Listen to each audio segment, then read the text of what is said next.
이제 다 같이 자리에서 일어나셔서 우리 성삼위 우리 하나님을 찬양함으로 예배의 자리로 나아가도록 하겠습니다.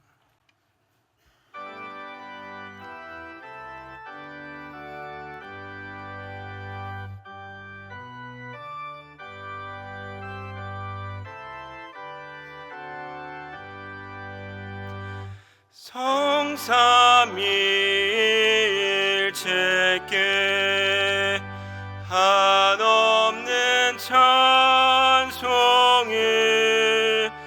드립니다. 존귀한 주님을 영광 중매없고 영원히 모시게 하옵소서. 아멘.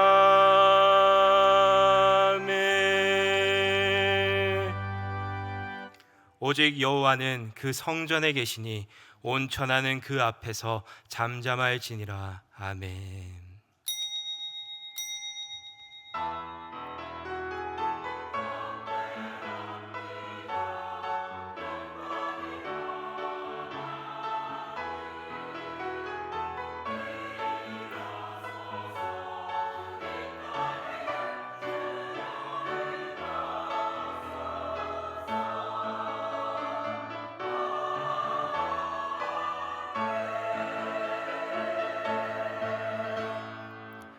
이 땅을 살면서 하늘의 소망을 가슴에 품고 살아갈 수 있도록 해주신 하나님을 찬양합니다. 이 시간 마음과 정성과 뜻을 모아 하나님의 자녀들이 예배를 드리오니 기쁘게 받아 주시옵소서. 예수님의 이름으로 기원하옵나이다. 아멘. 우리 찬송가 32장 함께 찬양하도록 하겠습니다.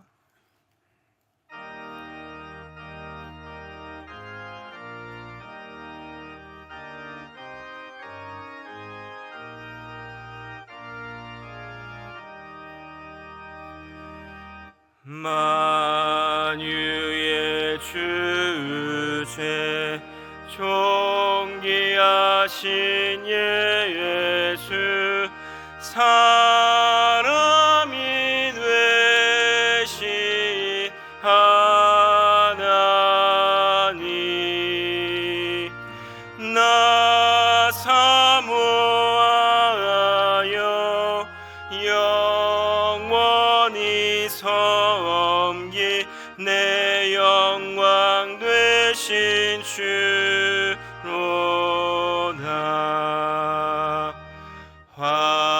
화려한 동산 무성한 저수모 다 아름답고 묘하나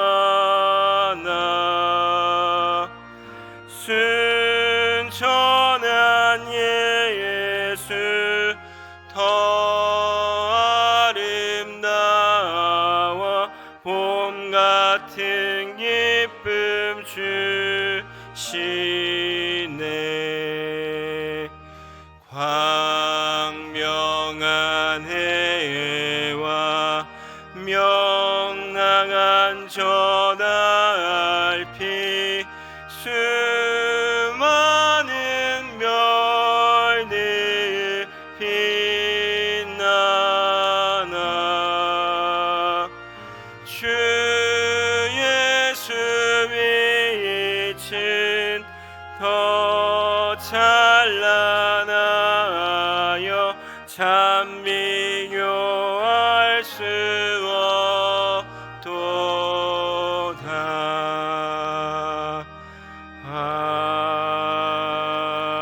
아멘.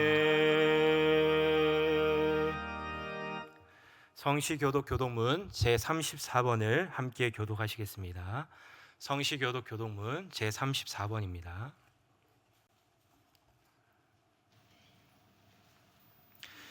우리의 능력 되시는 하나님을 향하여 기쁘게 노래하며 야곱의 하나님을 향하여 즐거이 소리칠지어다.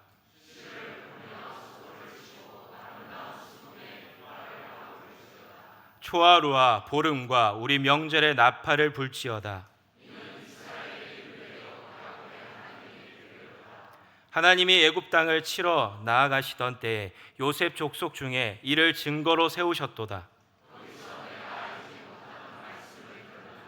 이르시되 내가 그의 어깨에서 짐을 벗기고 내가 고난 중에 부르짖음에 내가 너를 건졌고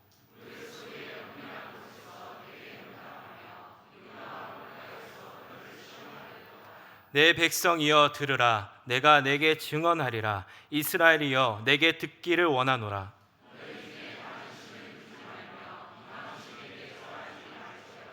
나는 너를 애굽 땅에서 인도하여 낸 여호와 내 하나님이니 내 입을 크게 열라. 내가 채우리라 하였으나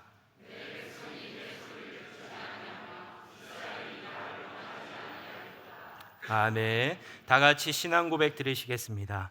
전능하사 천지를 만드신 하나님 아버지를 내가 믿사오며 그 외아들 우리 주 예수 그리스도를 믿사오니 이는 성령으로 잉태하사 동정녀 마리아에게 나시고 본디오 빌라도에게 고난을 받으사 십자가에 못 박혀 죽으시고 장사한 지 사흘 만에 죽은 자 가운데서 다시 살아나시며 하늘에 오르사 전능하신 하나님 우편에 앉아 계시다가 저희로서 산 자와 죽은 자를 심판하러 오시리라.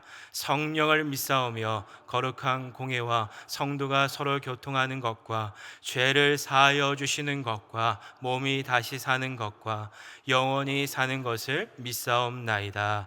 아멘. 다 같이 자리에 앉으셔서 우리 찬송가 390장 찬양하시겠습니다.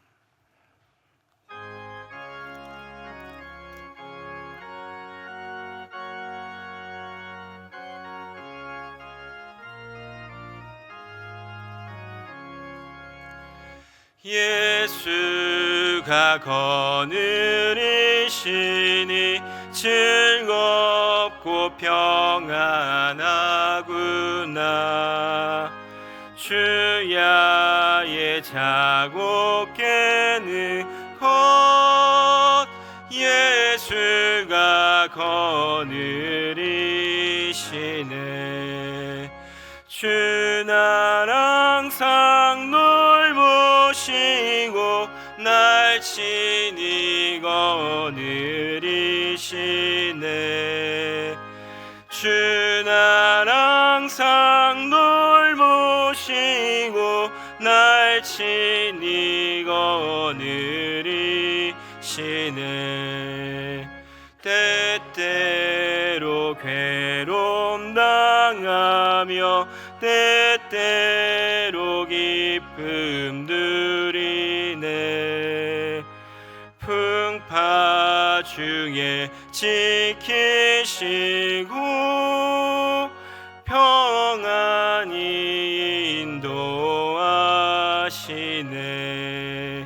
주 날 항상 돌보시고 날 친히 거느리시네.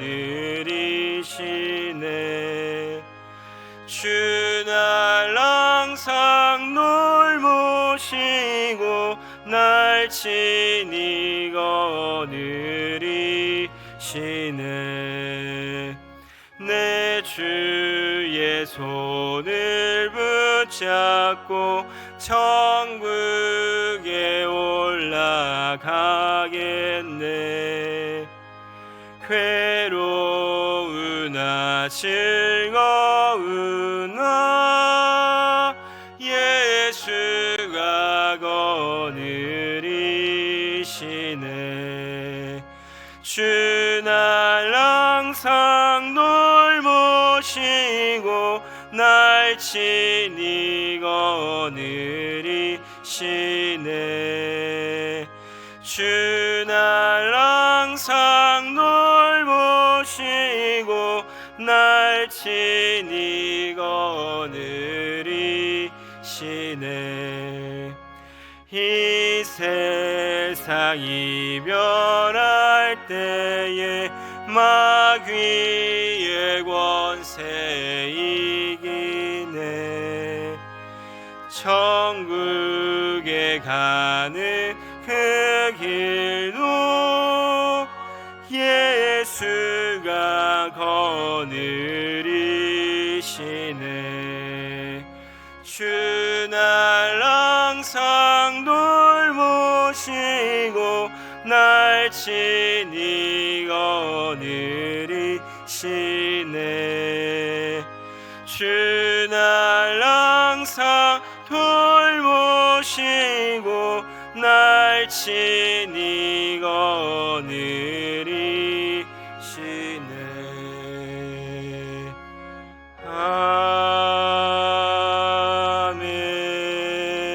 아멘. 이 시간 백유홍 장로님 나오셔서 우리를 대표해서 기도해 주시겠습니다.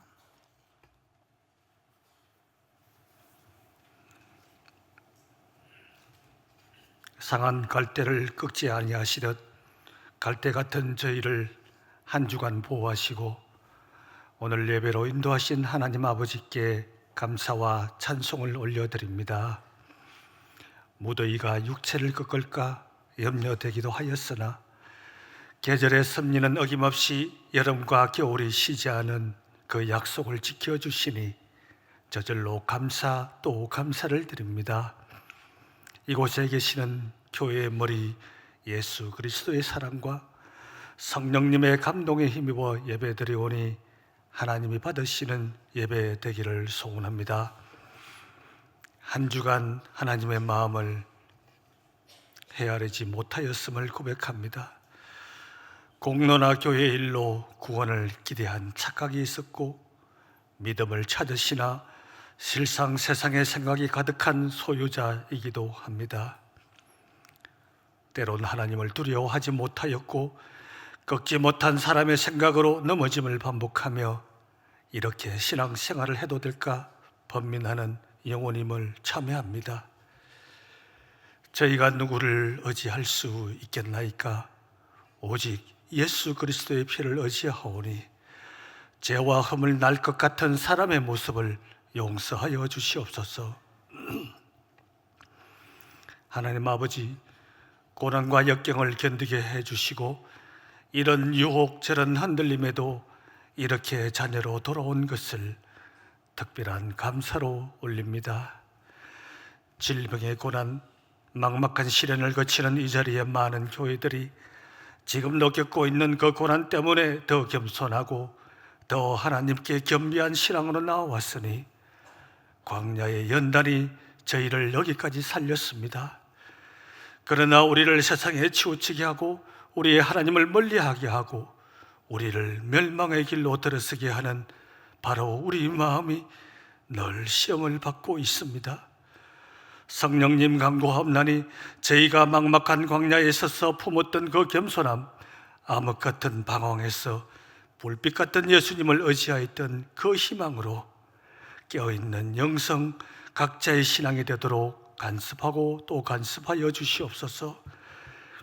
아울러 그 고난 속에도 하나님의 뜻이 있고 하나님의 때가 있음을 믿고 부르심을 입은 자들에겐 합력하여 선을 이룬다는 말씀이 지금도 앞으로도 변함없음을 믿는 우리 신앙 되기를 원합니다. 하나님 아버지, 기근과 전쟁으로 얼룩진 말세 시대에 우리 영성도 말세를 대비하는 신앙 되기를 원합니다. 예수님의 말씀, 에스겔 다니엘 선지자의 대언을 떠올려 국제정세, 남북정세를 보면, 교회가 흘러가는 모습을 보면, 또 시대의 조류를 보면 예수님의 재림이 임박함을 누구라도 느낄 수가 있습니다.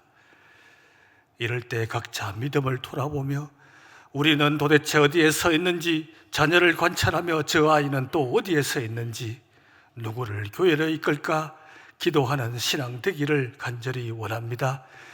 예수 그리스도가 다시 오신다고 약속하신 그 날을 손꼽아 기다리는 마라나타 신앙인지 성찰하는 오늘 예배 되기를 소원합니다. 400여 명 교회에게 본인이 되기에도 부족하고 주의 사자와 동력하지 못하는 무익한 종임을 인정하나 다니엘에 세우신 이가 주의 사자요 하나님의 말씀을 전하는 종으로 받습니다. 교회의 머리 예수님의 사랑이 바울로 실천되어 초대교회가 어떻게 뿌리 내리는지 그 속에서 우리가 또 도전받아 영과 육을 변화시킬 감동이 무엇인지 성찰하는 말씀이 되게 해 주시옵소서. 다른 대형 교회처럼 전공자로 구성된 성가대가 아니지만 정성을 담았고 하나님을 기쁘시게 하고자 하는 마음을 담아 싸우니 여리고성 7번째 돌고 외치는 소리같이 하나님 영광 받는 일이 일어나게 해 주시옵소서. 우리 주 예수 그리스도의 이름으로 기도하옵나이다. 아멘.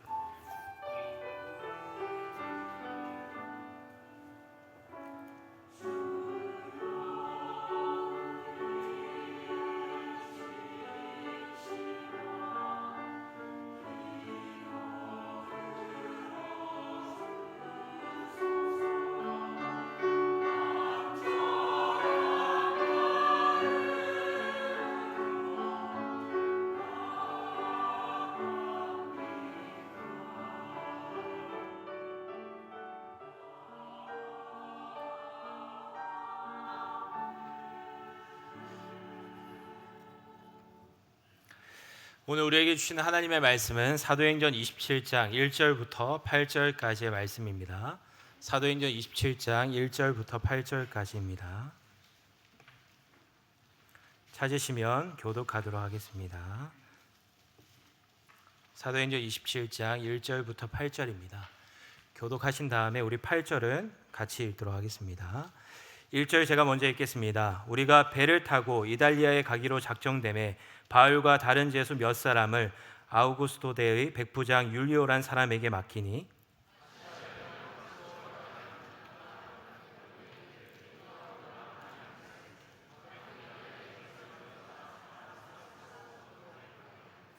이튿날 시돈에 되니 율리오가 바울을 친절히 대하여 친구들에게 가서 대접받기를 허락하더니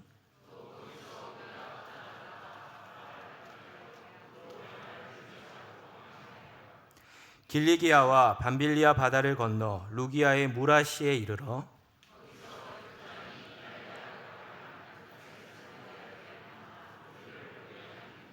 배가 더디가 여러 날 만에 간신히 니도 맞은편에 이르러 풍세가 더 허락하지 아니하므로 살몬의 앞을 지나 그레데 해안을 바람막이로 항해하여 간신히 그 연안을 지나 미앙이라는 곳에 이르니 라세아시에서 가깝더라. 아멘. 이 시간 정성껏 준비한 우리 성가대 하나님 앞에 찬양으로 영광 올려드리도록 하겠습니다.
아멘.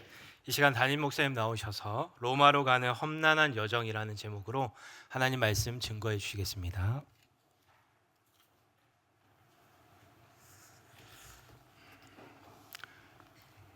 저는 음악성이 좀 부족해서 클래식을 잘 못 듣습니다. 세미 정도는 괜찮은데 깊이 이렇게 잘 몰라요.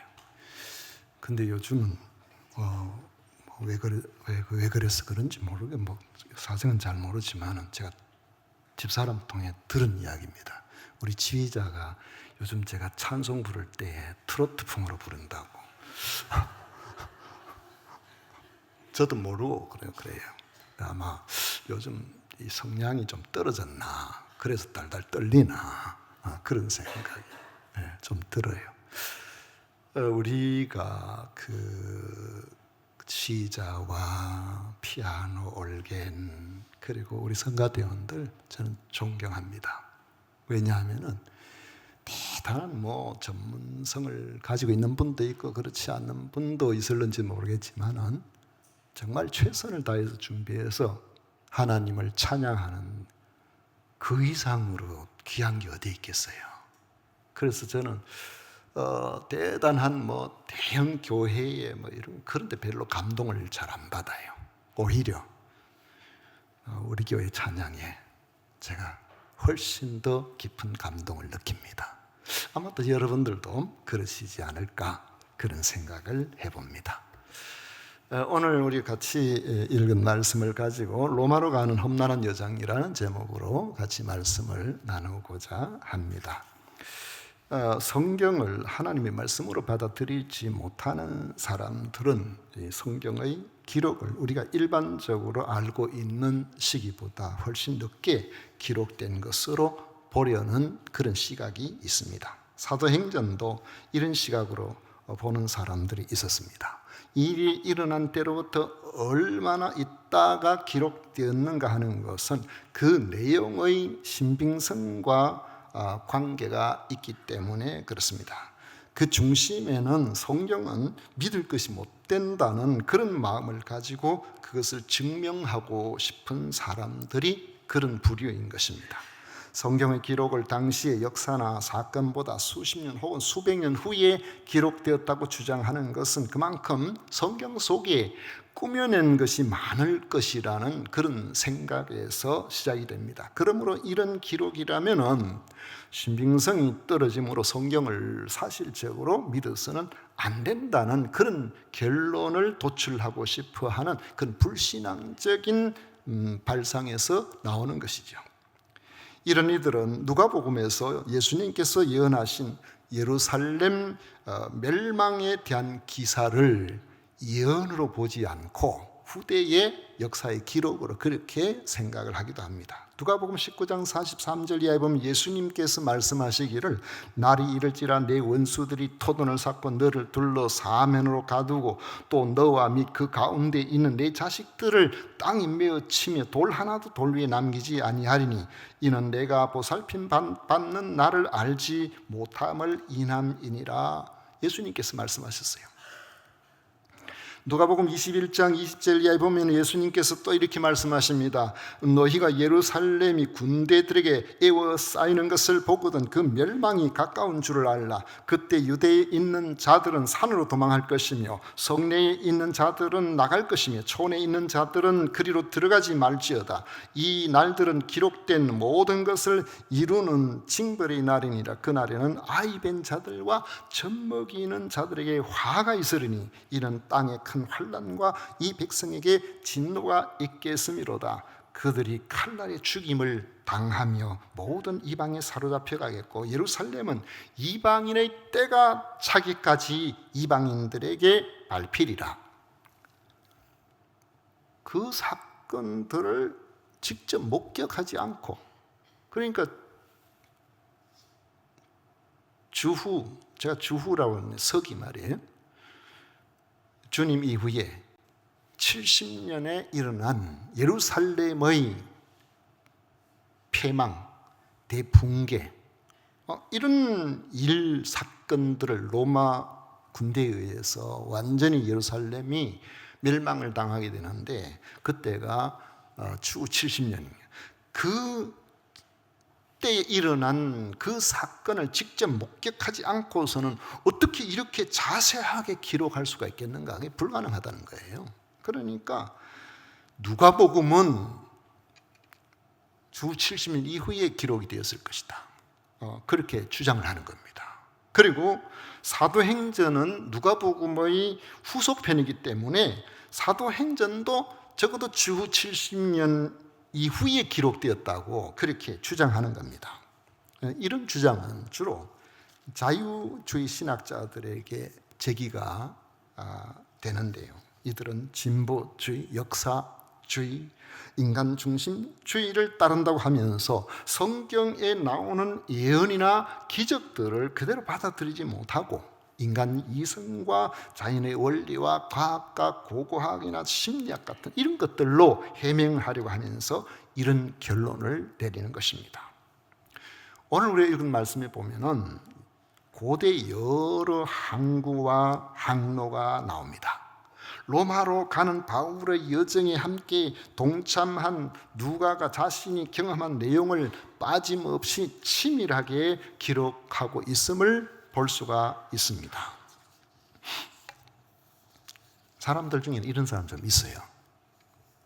제가 경상대학교 대학원에서 공부할 때 지도하시던 그 교수님이 퇴임을 하시고 시간 여유가 많아나니까 1년에 외국 여행을 한 6번, 7번 다니는 것 같아요. 많을 때는 한 8번도 가고. 그런데 해외여행 갔다 오면은 며칠 안 있으면은 여행기를 써서 메일로 보내오는데 그 내용이 너무너무 세밀해요. 출발할 때 몇 시에 가고 누구를 만나고 그곳에 대한 사전 공부를 많이 해가지고 막 여행 간 시간 며칠 안 됐는데 그 내용은 막 얼마나 많은지 몰라요. 그 보면은 그 시간별로 마치 제가 여행을 가는 것 같은 그런 느낌이 듭니다. 가이드뿐만 아니고 함께 동행한 사람들의 이름, 나이, 직업, 성품이 어떤지까지 다 나와요. 그러니까 야 이거 이러다가 잘못하면은 명예훼손에 걸리겠다. 그래가지고 그걸 앞으로 너무 그런 부분들은 이렇게 너무 상세하게 기록하는 게 안 좋겠습니다. 그러니까 조금 참고를 하시는 것 같더라고요. 누가 또 어느 정도의 이런 유행의 사람 같아요. 가이사라에서 아구스도 사령부 소속 백부장 율리오의 호송으로 이스탄불 밑에 있는 아드라무테누 항구 도시에서 온 이 배는 무역선이라기보다도 연안 여객선 같아요. 이 배를 타고 가이사라에서 지금 위로 최근에 이스라엘에서 폭격을 감행한 레바논 남부 지역에 있는 그 시돈 그쪽 위를 통해 쭉 이렇게 올라가는데 하루를 이제 올라가서 레바논 지역 시돈에 정박했고 백부장의 호의로 시돈에 사는 그리스도인들에게 대접을 받을 수 있었습니다. 거기서 출발해서 맞바람을 피해가지고 지금 키프로스 공화국인 튀르키예의 그 남부 지역인 이 구브로스 섬의 북쪽 해안을 따라서 항해하다가 이 튀르키예 남단 길리기아와 밤빌리아 바다를 건너서 소아시아에서 가까운 루기아의 브라시라는 곳에 이르게 되었습니다. 거기서 이집트 알렉산드리아에서 당시에 곡물을 싣고 이탈리아로 가는 무역선을 갈아탔는데 얼마나 치밀한지 그 배에 탄 승선 인원이 276명이라고 37절에 명시를 하고 있어요. 바람이 제대로 불어주지 않아서 여러 날 만에 간신히 이 튀르키예와 그리스 사이에 있는 그 에게해 남쪽에 이 그레데 섬의 해안을 바람막이로 삼아서 왜냐 그레데 섬이 그렇게 많이 큰 섬은 아니라도 우리가 생각하는 우리나라의 큰 섬 정도 이상 됩니다. 근데 그 길쭉 고구마처럼 길쭉하게 돼 있는데 그 섬의 중앙이 산맥이 있는데 산맥이 엄청 높아요. 그래가지고 대륙에서부터 불어오는 그 바람을 좀 막아주고 이런 곳이기 때문에 그 해안을 바람막이 삼아서 간신히 그 연안을 지나서 그레데의 미항이라는 곳에 이르게 됐는데요. 그 시대로서는 큰 배에 속하는 이 무역선들, 작은 배야 노를 저어서 항해를 할 수 있지만 그 당시에 무역선들은 노를 가지고는 해안에 접안하는데 이런 데 좀 도움이 되죠. 대부분이 해류를 따라서 혹은 돛을 따라서 바람을 통해서 주로 이동을 했단 말이죠. 그러니까 바람이 제대로 안 불면은 혹은 맞바람이 불거나 이렇게 하면은 여행의 일정에 많은 차질이 발생하게 되는 것입니다. 그래서 순풍을 만나지 못하면 항해 기간이 상당히 길어졌는데 오늘 본문에 보면은 계절적으로 맞바람이 잦은 시기가 되어서 항해가 순조롭지 못한 것으로 그렇게 기록하고 있습니다. 이미 가이사라를 떠난 지 거의 20일은 넘었을 힘든 여정이 되었던 것입니다. 16세기에 스코틀랜드의 종교 계획자인 존 낙스는 오직 성경, 오직 하나님의 말씀을 중심으로 하는 그런 삶의 부분들을 이야기하면서 그런 신앙 전통 위에 교회를 세웠습니다. 그래가지고 스코틀랜드가 이 하나님의 말씀이라는 이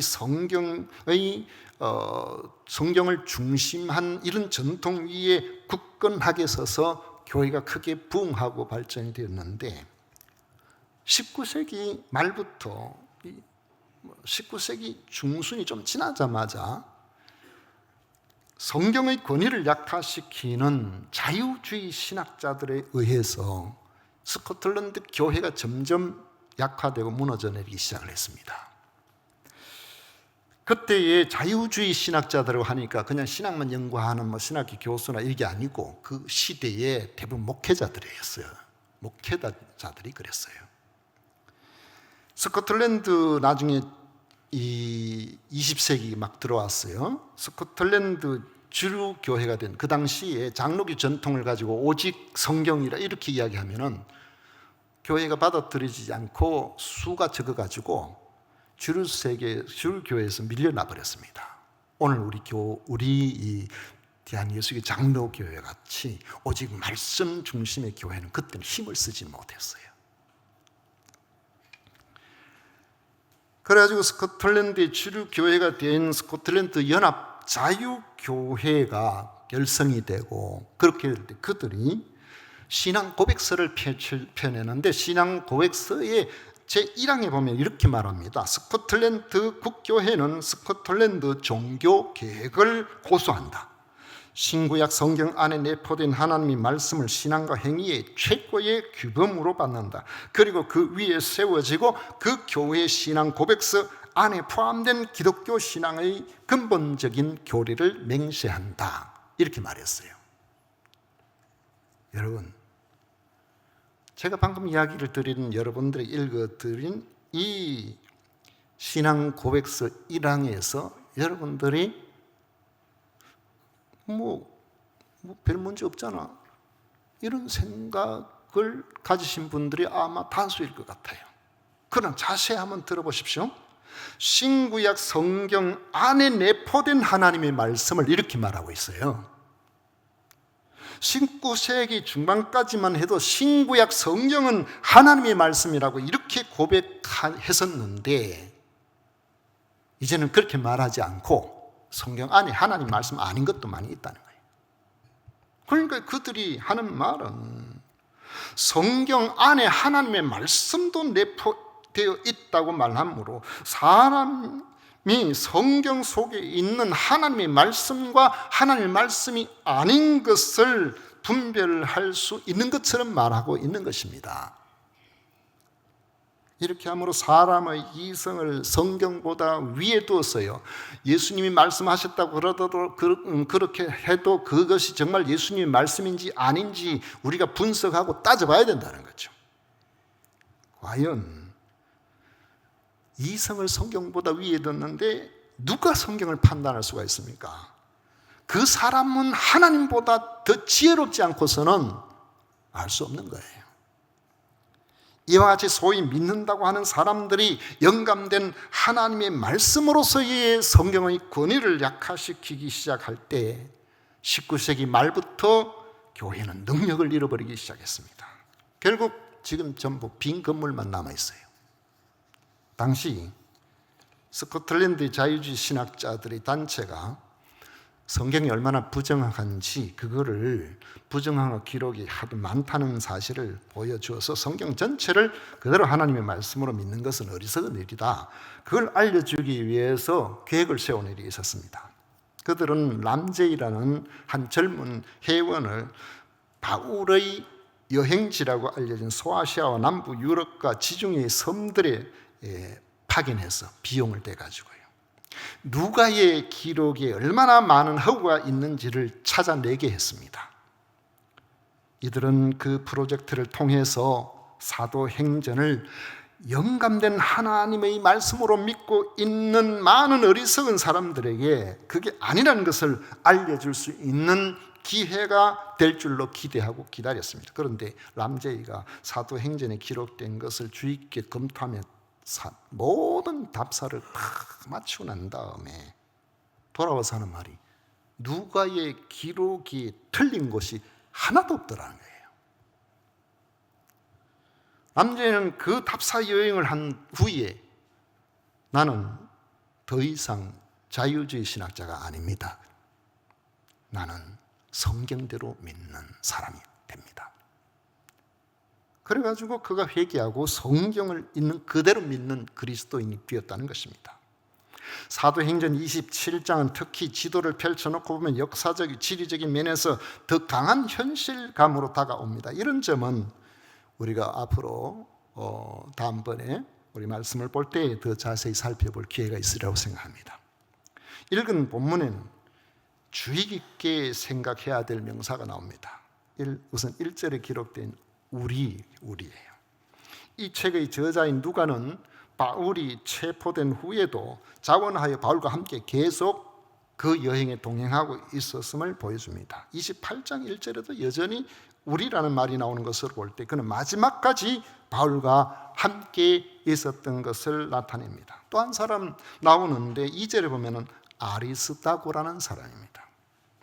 그는 마게도냐 데살로니가 출신으로 바울의 전도로 구원을 받고 바울의 신실한 여행의 동반자가 되었습니다. 에베소에서 바울의 전도로 우상을 섬기는 일에 쓰이는 그 물건을 만드는 사업을 하던 그 은장색, 은으로 이 우상 그 품에 안거나 집안에 배치할 수 있는 걸 만드는 기능인이에요. 데메트리오가 에베소에 예수님 믿는 사람이 많게 되고 그 손으로 만든 건 신이 아니다 이러니까 장사가 잘 안 된 거예요. 장사가 잘 안 되니까 사람들로 폭동을 일으켜가지고 흥분한 폭도들에 의해서 연극장에 이 아리스다고가 끌려가서 거의 죽을 뻔했어요. 큰 곤욕을 치렀습니다. 다행히 폭동이 진정된 이후에 풀려났고 드로아에서 다시 바울과 만나서 함께 동행을 하게 되었습니다. 벌써 몇 해가 지났어요. 그는 골로새서 4장 10절에 의하면 바울과 함께 감옥에 갇힌 자로 되어 있는데 전승에 의하면 바울과 더불어 비슷한 시기에 순교했다고 합니다. 바울의 전도를 받아서 사명자가 되고 함께 복음을 전하다가 순교의 장엄한 길로 걸어간 인물입니다. 죽기까지 바울과 동역한 동역자인 거죠. 이들은 바울과 함께 복음을 위해서 바울의 위로가 되기 위해서 죄수가 아니면서도 죄수의 운명을 함께 나누는 것을 부끄러워하지 않았던 겁니다. 이들은 아골골자까지 함께 간 사람들이에요. 이들은 고난을 받지 않아도 될 일을 복음 때문에 고난을 자취한 사람입니다. 아마도 천국에서 바울과 가장 가까이 있는 사람들 중에 한 사람이 아닐까 그런 생각이 들어요. 또한 27장에서는 바울이 죄수의 신분이면서도 이 상황에서 그를 호위하는 자들을 오히려 능동적으로 이끌어가는 모습을 보이게 됩니다. 세상 많은 사람들은 상황의 지배를 받으면서 살아갑니다. 상황이 좋으면은 마치 자신이 상황을 지배하는 사람처럼 보이지만은 상황이 나빠지면은 바로 그 상황의 지배를 받아버려요. 대부분 사람들이 그렇습니다. 바울처럼 죄수가 되면 여지없이 죄수답게 살아갑니다. 그러나 하나님의 사람은 자유인으로 있든지 죄수로 있든지 하나님의 사람답게 살아가는 사람입니다. 그렇게 상황의 지배를 받는 사람이 아니라 상황을 지배하며 사는 사람이 바로 하나님의 사람이라는 것입니다. 가이사라에서도 결박된 몸으로 자유인이자 그 다의 왕인 아그리빠 왕에게 당신도 나와 같은 사람이 되기를 바란다고 그렇게 말했죠. 바울은 필리포에 있을 때 그의 동역자 신라와 함께 옥중 성회를 개최한 사람입니다. 그들은 온몸이 매로 맞아서 완전히 상해져 있었고 발에는 쇠사슬에 채워져 있었지만은 그들은 하나님을 찬미했습니다. 그 옥중에서. 세상 사람이 할 수 없는 일이에요. 그때에 지진이 일어났고 옥문이 열리고 마침내 그를 지키던 간수와 그의 가족이 그 앞에 무릎을 꿇는 역사가 일어났습니다. 바울이 간수에게 무릎을 꿇은 것이 아니라 간수가 바울에게 무릎을 꿇었다는 사실을 여러분 생각해 보십시오. 죄수의 몸으로 호송되어 가는 형편인 27장, 28장을 보면 바울을 호송하던 백부장도 서서히 죄수 바울의 명령을 따르게 되는 것을 볼 수 있습니다. 구약 성경의 신앙의 선진들도 하나같이 상황의 지배를 당하는 사람이 아니라 상황을 지배하는 그런 사람들이었습니다. 여러분 생각해 보십시오. 요셉이 평안한 인생을 보냈습니까? 그는 죄도 없이 노예로 팔려간 사람입니다. 열심히 최선을 다하고 정직하게 살았지만은 오해를 당하고 감옥에 갇혔습니다. 그러나 그 속에 또 그런 어려움 속에서도 항상 그곳에 세월이 지나면 그 사람 중심으로 세상이 돌아가요. 다윗은 어떻습니까? 아버지도 인정해 주지 않은 막내 아들 8번째. 그러나 그는 결국에 이스라엘을 블레셋의 그 지배로부터 서서히 이렇게 나라를 세워나가는 그런 조례입니다. 그걸로 끝난 게 아니에요. 왕의 미움을 받고 질투를 당하고 10년이 넘는 잘했는데 칭찬하는 것이 아니고 오히려 그의 생명을 노리는 그런 어려움 속 이런 어려움을 당하면서도 그러나 그들은 그 속에 함몰되지 아니하고 결국은 이겨내는 겁니다. 다니엘도 마찬가지 아닙니까? 청소년 시절에 그 이국 땅 그 머나먼 곳에 갔지만 그들은 신앙을 가지고 이겨냈습니다. 결국 다니엘서를 읽어보면 하나님께서는 그 굴곡진 역사 속에서도 다니엘을 통해서 문제들을 해결해 나가고 계시는 것을 볼 수가 있습니다. 하나님과 동행하는 사람의 특징이 있어요. 그것은 바로 주님과 함께 교제하며 주님과 교통한다는 것입니다. 주님과 교제함으로 환경과 형편의 영향을 극복해 나가는 것입니다. 그래서 바울은 빌립보서 4장 11절에 내가 궁핍함으로 말하는 것이 아니니라 어떠한 형편에서도 나는 자족하기를 배웠노니. 우리 예수님을 그리스도로 믿고 하나님의 자녀가 됐고 그리고 하나님의 말씀 성경을 있는 그대로 믿음으로 그 안에 이어진 모든 일들이 하나님께서 우리를 사랑하신 그 사랑의 기록들이라는 사실을 알고 믿는 사람들은 우리의 상황이 고통스럽고 질병으로 실패로 슬픔으로 좌절로 세상 사람 다 넘어질 것 같은 그런 환경에서도 넘어지지 않고 일어나는 겁니다. 그리고 그런 상황에서 일어날 뿐만 아니라 그런 상황에 놓인 사람들에게 희망을 주는 그런 사람으로 바뀌어지게 되는 것입니다. 어떤 사람이 요즘 어째 지냅니까? 그럭저럭 지냅니다. 형편이 요즘 괜찮아서 그럭저럭 잘 지내고 있습니다. 그러니까 그 말을 들은 이 사람이 한마디 했어요.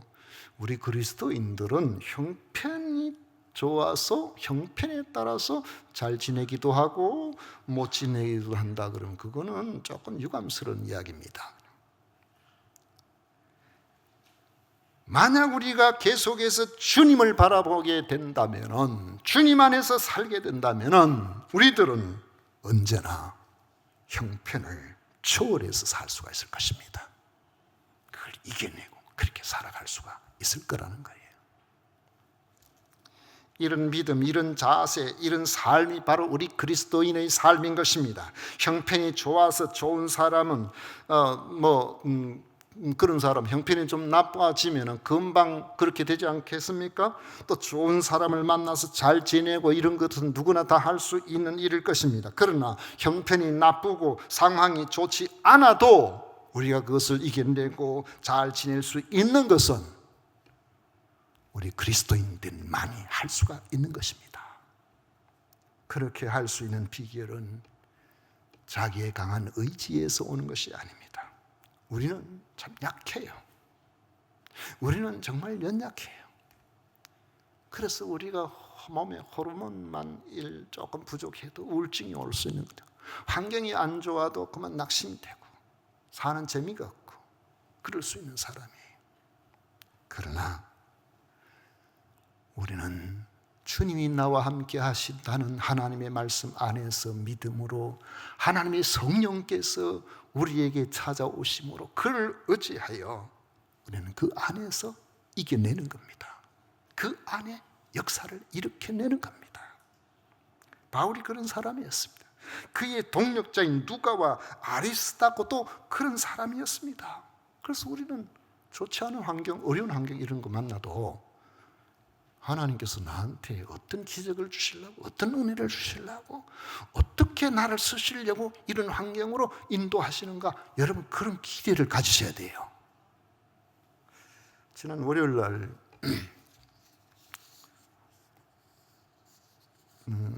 친구 목사님 한 두 분하고 만나가지고 찻집에서 부부가 이제 같이 차를 마셨는데요. 이분들은 한 40년도 더 오래 같이 이렇게 서로 알고 지내던 사이입니다. 한 분은 은퇴를 했고 또 한 분은 나이가 비슷해가지고 또 한 분 또 은퇴를 앞두고 있는 그런 분이고 이런 분인데 차를 마시고 있는데 갑자기 고개를 이렇게 돌려서 이렇게 보니까 또 그 건너편에 앉은 어떤 나이 든 사람이 팔굽혀펴기를 하더라고요. 그 있는 분들은 나 이렇게 괜찮아, 맨날 운동하고 나는 나 이게 몸이 좋아, 이제 이런 거겠죠. 그러니까 그 앞에 있는 사모님이 당신도 한번 해봐. 당신도 한번 해. 칠순이 이제 1년도 채 안 남았는데, 그러니까 그러고 말아야 되는데 벌떡 일어나더니만은 저 뒤에 가가지고 팔굽혀펴기를 하는데, 왜냐하면 이분은요 연세가 많아도 지금도 축구를 해요. 막 날아다녀요. 그러니까 몸이 가뿐하죠. 그런데 그냥 팔굽혀펴기를 하는 게 아니고 자기는 한 100개 한다더라고요.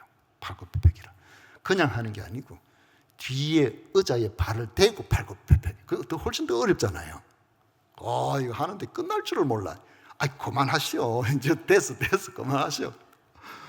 세상에 팔 힘이 어떻게 그리 셀 수가 있느냐고. 그래가지고 제가 팔 한번 보자. 팔 힘이 얼마나 센지 우리 팔씨름 한번 해보자. 그래 팔씨름 하는데 해보니까 제가 이길 것 같아요. 세상에. 옆에 있던 다른 친구가 정목사 내하고 팔씨름을 한번 해보자.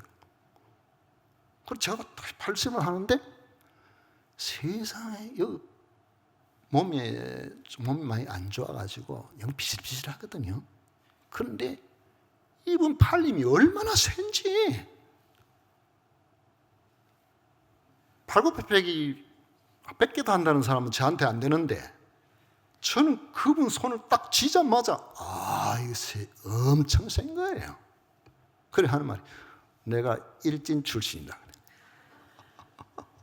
자기 학교에서 고등학교 다닐 때 발굽혀펴기 1등 했대요. 뭐 하면 팔이 엄청 세. 몸이 이렇게 약해도 어릴 때 어떻게 지나왔느냐, 그 체질이나 이런 게 상당히 그게 영향이 있어요.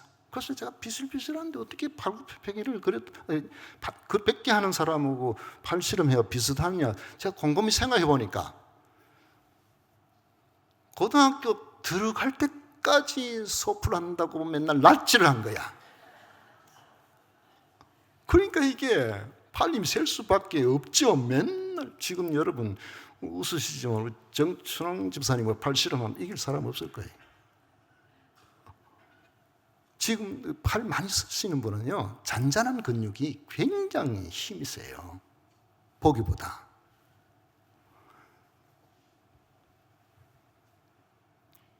어렵게 학교도 성적표를 가져와도 아무도 집에 성적에 관심도 없고, 중학교도 제대로 된 학교도 못 가고, 늘 그냥 소목이고 소꼴하고 그렇게 지나고, 대학도 제때에 제대로 가지도 못하고, 하나님께서 왜 그런 나를 목회자로 이렇게 하게 그렇게 하셨을까 생각해 보니까 힘들고 어려운 시대를 살아오신 분들이나 지금도 힘든 분들에게 그래도 내가 좀 더 이해할 수 있도록 그런 환경을 허락하셨구나, 그런 생각이 들어요. 여러분, 우리가 만나는 상황, 환경, 어려운 일들은 하나도 후회할 것이 없는 줄로 믿습니다. 우리 하나님 앞에 그런 거예요. 오늘도 이 시간에 사랑하는 성도 여러분, 하나님이 살아계심을 믿고 그분이 말씀대로 우리를 사랑하셨다는 것을 믿고 말씀대로 이루실 것을 믿는다면 우리들도 하나님이 기뻐하시는 성도의 길로 어떤 상황 속에서도 하나님이 쓰시는 기적의 삶을 살아가시게 될 것입니다.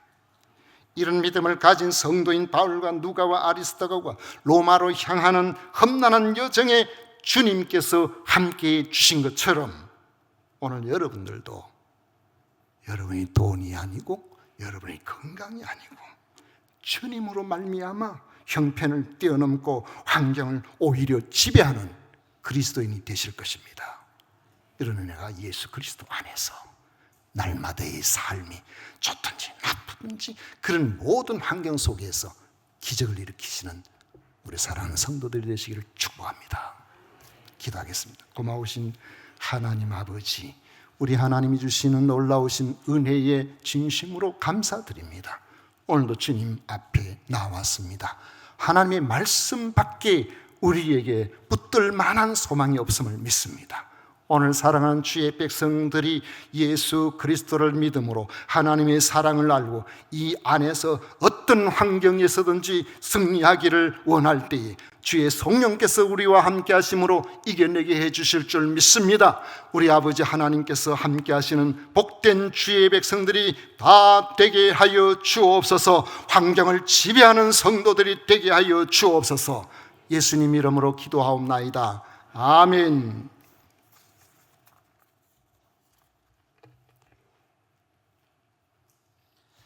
찬송가 391장 함께 찬양하도록 하겠습니다.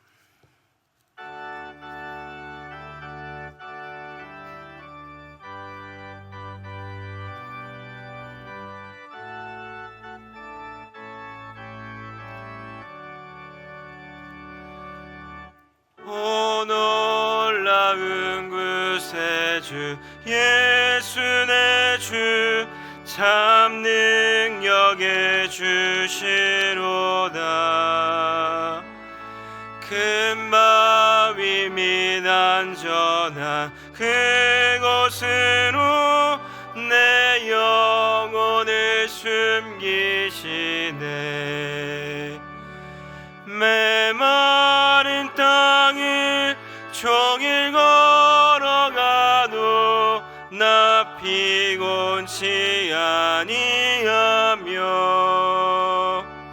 저 위험한 곳 내가 이를 때면 큰 바위에 숨기시고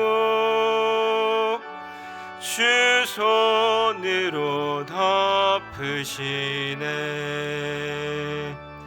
오 놀라운 구세 주 예수 내 주 내 모든 짐 벗기시네. 죄악에서 날 끌어 올리시며 또 나에게 힘 주시네. 메마른 땅을 종일 걸어가도 나 피곤치 아니하며 저 위험한 곳 내가 이를 때면 큰 바위에 숨기시고 주 손으로 덮으시네. 증량 못할 은혜로 채우시며 늘 성령에 감아주사 큰 기쁨 중 주님을 찬양토록 내 믿음을 도우시네. 메마른 땅을 종일 걸어가도 나 피곤치 아니하며 저 위험한 곳 내가 이를 때면 큰 바위에 숨기시고 주 손으로 덮으시네. 주 예수님 공중에 임하실 때 나 일어나 맞이하리. 그 구원의 은총을 노래하리. 저 천군과 천사 함께 메마른 땅을 종일 걸어가도 나 피곤치 아니하며 저 위험한 곳 내가 이를 때면 큰 바위에 숨기시고 주 손으로 덮으시네.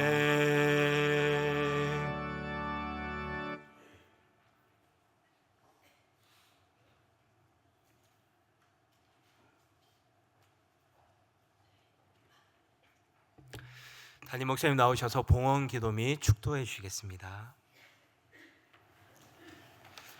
하나님 아버지, 우리 하나님 아버지의 크신 은혜에 감사드립니다. 이 복된 날 주님 앞에 나와 예배할 수 있도록 해주셔사오니 아버지 하나님, 주 앞에 나와 예배하는 우리 사랑하는 성도들 가정들마다 그의 삶의 모든 환경마다 역경을 이겨내고 기적의 삶이 되게 하여 주옵소서. 아버지, 오늘도 주님 앞에 나올 때 귀한 예물을 구별하여 드립니다. 소득의 10분의 1을 구별하여 드리는 이들에게 모든 것의 주인 되시는 하나님께서 저들의 평생에 넉넉한 은혜의 삶을 허락해 주옵소서. 아버지 하나님, 건축헌금, 성교헌금, 주일헌금으로 하나님 앞에 나온 주의 종들에게 크신 은혜를 더하여 주셔서 아버지 하나님께 드리는 모든 별미의 예물들이 하나님 주시는 특별한 은혜로 나타나게 하여 주옵소서. 아버지, 각종 감사로 나오는 주의 종들에게 날마다 감사거리가 더 많아지는 복을 받게 하여 주옵소서. 아버지 하나님, 김동명 장로님의 생일 감사헌금 드립니다. 이종숙 권사님, 손녀 허엘림 생일 감사헌금 드립니다. 박기호 집사님 생일 감사헌금 드립니다. 아버지 하나님, 이들에게 또 1년 동안 지켜주셨사오니 또 1년 동안 주님께서 주시는 크신 은혜로 강건케 하여 주시고 아버지 하나님 은혜로 잘 살아갈 수 있도록 복을 내려 주옵소서. 한인자 권사님 대상 포진 고생 많이 했는데 치료해 주심에 감사를 드립니다. 아버지, 더 이상 이 병으로 고통받지 않아도 되도록 주님께서 하는 은혜로 붙들어 주시고 완전히 회복시켜 주옵소서. 아버지 하나님, 오늘도 이른 아침부터 주님 앞에 나와 성도 섬기는 것을 큰 기쁨으로 알고 감당하는 모든 이들을 위해 크신 위로를 더하여 주시고 저들의 수고를 기억해 주옵소서. 예수님 이름으로 감사하며 기도하옵나이다. 아멘. 지금은 우리 구주 예수 그리스도의 은혜와 하나님 아버지의 놀라우신 사랑과 성령 하나님의 위로 축복 교통하시니 겸비 주님 앞에 나와 예배하는 우리 모든 성도들 위해 영원토록 함께 있을지어다. 아멘.